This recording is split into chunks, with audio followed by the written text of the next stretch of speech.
Keir Starmer has been slapped down by Prime Minister Boris Johnson amid a fierce clash in Parliament over the government's easing of coronavirus restrictions.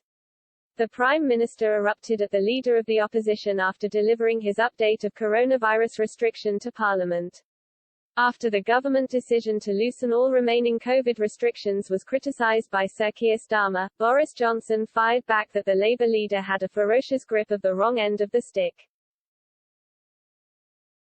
Mr. Johnson told Parliament, "This is a leader of the opposition who, as I say, has shown an absolutely ferocious grip of the wrong end of the stick.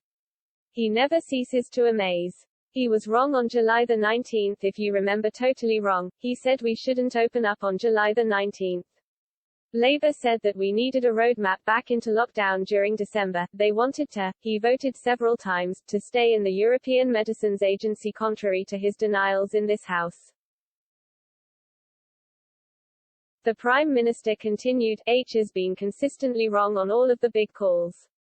He was wrong and he was wrong now. What we are doing, Mr. Speaker, is moving forward in a balanced, sensible and proportionate way, moving forward away from legal compulsion. In a way the British people understand, and trusting in them and trusting in the great sense of personal responsibility." Labour leader Sir Keir Starmer said the Prime Minister is removing self-isolation support payments and weakening sick pay, saying, "These are decisions which will hit the lowest paid and the most insecure workers the hardest." He also asked for assurances that the ONS infection survey will not see reduced capacity. Sir Keir said, "We can turn off Britain's radar before the war is won.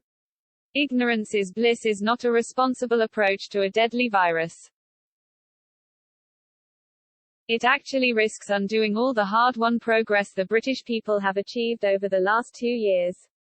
Mr. Johnson responded to Sir Keir Starmer's criticism by arguing evidence for ending COVID restrictions in England is amply there in the scientific evidence.